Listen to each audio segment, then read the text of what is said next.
سلام كبرات تخاتلتي داسنا اكستران حجاب استدالو زيناتات بوتين كوينات نققارص اغريبو زلو قدم خونت منقسقاس حيلتات تግራይ ኣብ ጸለምቲ ብዝምልከት ወፂ ዘሎ ዜና ኤርትራ ናብ ብሬክስ ክትጽንበር ሕቶ ከም ዘቕረበት ምሕባሩ ተካል ሰብኣዊ መሰላት ውድብ ሕብራት ሃገራት ኣውፂኡ ኣብ ዘሎ ጸብጻብ ብዛዕባ ህላዊ ሰራዊት ኤርትራ ኣብ ትግራይ ኣመልኪቱ ዝሃቦ ሓበሬታን ኣብ ኢትዮጵያ መንጎ ክልላት ዓፋርን ሶማልን ግጭት ምክያዱን ካለን ዘጠቓለለ ክኸውን እዩ። ኣብዛ ቻነል ድማ ናይ ወትሪ ተኸታተልቲ ንምዃን ሰብስክራይብ ክትገብሩን ናታ ናይ ደወል ምልክት ክትጥውቑን بخبري يعدمكم. بريزيدنت هاجر روسيا فلاديمير بوتين تخسي قدم الدو مبالو روسيا كابز حازتهم جزءاتات يوكرين سراوي تاخد سحب الله وايلو مس يوكرين زرب قدم مجمار دما يوكرين نابنيتو ناي مصنبار تبغسوتاتا كتغوتفو الله كبلون بريزيدنت بوتين تزاريبو انتخونه بريزيدنت يوكرين فولوديمير زيلنسكي حالتات روسيا كابتاب كل تشحن 14 زغوبطوا جزءات كريمي حويسو كملا مريت يوكرين كساب زوصو زخونه يخون عين زرب كم زي كايت كغلص انيحيو كاب 9 هاجرات زتواصو مرحت عالم لومي اب سويزرلاند بمرخاب يوكرين نام قد سلام كوزدا ابزخل قدايات كزوتيم بوتين دما از تقدم جمارو كمالو اللوم زبلم قدم خونتي علاو غير زلا بريزيدنت بوتين بعربي اب موسكو ابز تخيد اخيبا امباسادرات روسيا ابزهاو مغلصي منغست يوكرين كابتن بخفيل بروسيا استتحزا 4 زوباتات مالت دونيسك لوهانسك خيرسونن زابوريزيان كوت صاوعيت اغريبو بتوسخ يوكرين نو وتادراو كيدان سمين اتلانتيك وي نيتو نمصنبار تغبر زلا صعري بوقع كدغوتفو كمزدل حبيرو روسيا دما اتغبر زلا وتادراو غسغاس دو كتبلا يايلو ازي خنبر يوكرين نتناي بوتين امامه ملؤ بملؤ ناي حاسوتن زحفرن كتبل يا غليصاتو كابز حلفه سومن جميرو ابتن كلات امحران تግራይን ዘሳحب ከባቢታት ጸለምቲ ወጥራ ዓሲሎ ከምዘሎ ነበርትን አም ሓደርትን እቲ ከባቢታት ገሊጾም ከም መጀመርታ ናይ ዝወርሕ ጀሚሮም ሓይልታት ትግራይ ናብ ወረዳታት ጸለምቲ ንምእታው ከም ዝተንቀሳቀሱ ነበርትን አም ሓደርትን እቲ ከባቢ ንማዕከን ዜና ቢቢሲ ሓቢሮም እዮም ዘለው ሰራዊት ፌደራል ዝርከቦም ሓይልታት ጸጥታ ብዝገበሩ ወጻዕሪ ሓይልታት ትግራይ ካብቲ ከባቢ ከም ዝወጹ ድማ አም ሓዳሪ ወረዳ መብረቃዊ ጸለምቲ ሞላንየን ገሊጾ ሰራዊት ፌደራል እቲ መንቀሳቀስ ዘይግቦ ከም ዝነበረን መራሕቲ እቲ ከባቢ ንኽምለሱ ጻዕረ ከም ዝገበረ ንሕና ወን ኣኽበርቲ ናይ ጸጥታ ናይ ተኸባቢ ኣብ ግጭት ከይነኣቱ ነቶም ሓይልታት ናብ ዝመጹሉ ከም ዝምለሱ ገይሩ ብምባል ግጭት ከም ዘይተፈጥረ ይሓቢሩ ሓይልታት ትግራይ ኣብ ዝቐረበ እዋን ዘካይደው ዘለዉ መንቀሳቐስ ኣብቲ ዘሳሕብ ከባቢታት ዝተጣየሱ መምሕዳራት ኣምሓራ ንምፍራስን ተመዛበልቲ ንምምላስን ዝሓለነ ምዃኑ እቲ ኣመሓዳሪ ወሲኹ ገሊጹ ምክትል ፕሬዚደንት ግዚያዊ ምሕዳር ክልል ትግራይ ጀነራል ታደሰ ወረደ ኣብ መወዳእታ ወርሒ ሚያዝያ ሂብዋ ኣብ ዝነበረ መግለጺ መምሕዳራት እቶም ወረዳታት كسب مودعتا نايز ورح كم زفرسون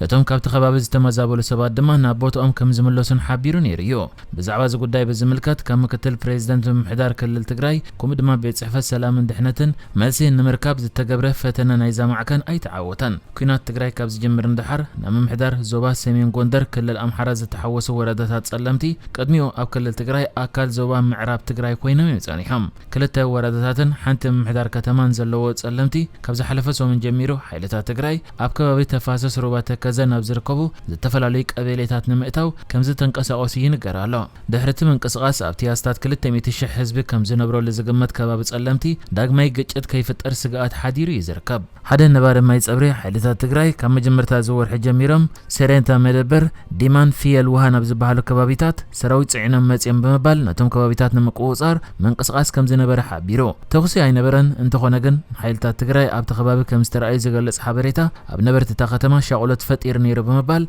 عداغا كساب زبتن فرح كم زنبره عملكيتو حلافي صيتان دحنتن وردا معراب ጸለምቲ አቤል አለሙ ካወሰን ወሰን በሁሉ አንፈተዳል ምኒሮም በመባል ነንጥፈታት ሓይልታት ትግራይ ይገልጹ እቲ መንቀሳቀስካ ኣብ ገማገም ሩባ ተከዘ ከም ዝኾነ ወን ሓቢሮ ሰፊሕ መንቀሳቀስ ጀሚሮም ነይሮም ብዕጥቃት ዝተቆትሉ ገለ መራሕቲ ተኸባብ ኣለዎ ከምዚ ዓይነት ስራሕ የምሰርሑ ዘለው ክብል ተዛሪቦ ሓይልታት ትግራይ ናብ ከባቢታት ማሕበረ ወልደባ ጭረ ኣትዮም ነይሮም ዝበለ እቲ ሓላፊ ካብ ትግራይ ዝተላኸዮም ዝበሎም ዕጥቃት ጌታቸው ዝተባሃለ ኣባል ኣመራርሓ ወረዳ ምዕራብ ጸለምቲ ቀቲሎም ክብል ወን ካሲሶ ብዛዕባ ዝፍጻመታት ብዝመልከት ግን ብወገን መምሕዳር ክልል ትግራይ ዝተዋሃበ መልሲ የለን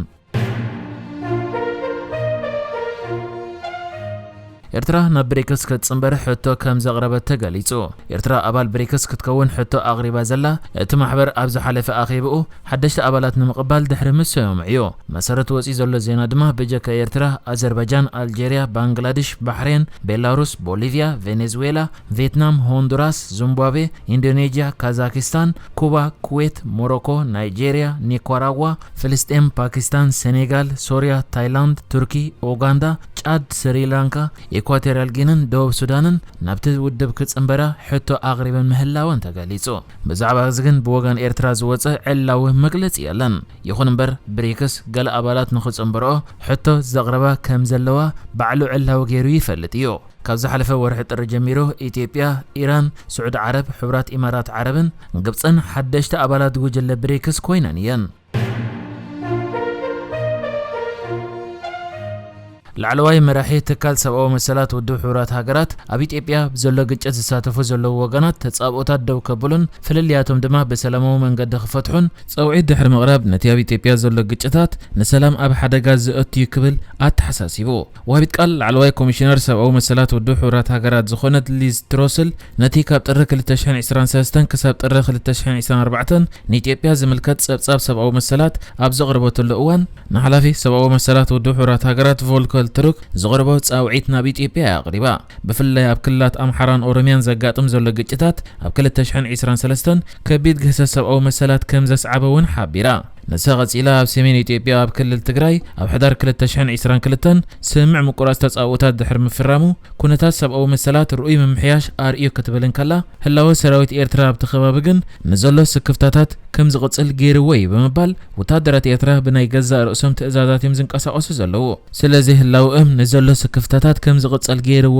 ኣለ ኢላ። ይኹን እምበር እዛ በዓልቲ ስልጣን ህላወ ሰራዊት ኤርትራ ኣበይ ምዃኑ ብልክዕ ኣይገለጸትን። ቅድሚ ሕጂ ግን ብውድብ ሕብራት ሃገራት ኮነ ብትካላት ሰብኣዊ መሰላት ወፂ ኣብ ዝነበረ ዜናታት ንህላወ ሰራዊት ኤርትራ ኣብ ገለ ደቡባዊ ከባቢታት ትግራይን ኤርትራን ተጠቒሱ ዝነበረ ኮይኑ ብፍሉይ ድማ ህላወ ሰራዊት ኤርትራ ኣብ ኢሮብ ተጠቒሱ ነይሩ እዩ። እዛ በዓልቲ ስልጣን ብተወሳኺ ኣብ 2023 ጥራይ ሰራዊት ኢትዮጵያ፣ ኤርትራ ከምኡ ድማ ሚሊሻታት ሓይልታትን ካልኦት ዘይተፈልጡ ዕጡቓትን ብዝገበርዎ መጥቃዕትታት ብድምር 1351 ሲቪላዊ ኣብ ኢትዮጵያ ህይወቶም ሲኢኖም እዮም ክትብልን ከላ ካብዚኦም ድማ እቶም 740 ኣብ ክልል ኣምሓራ ከም ዝኾነ ገሊጻ። ብፍሉይ ድማ ካብ ወርሒ ነሓሰ ክሳብ ወርሒ ታሕሳስ 2023 ኣብ ዝነበረ እዋን ሰራዊት ኢትዮጵያ ብሰብ ኣልቦ ነፈርቲ ወይ ድሮናት ድሕሪ ዝገበሮ መጥቃዕቲ ብድምር 248 ሲቪላውያን ህይወቶም ከም ሰኣኑ እውን ሓቢራ ኣላ።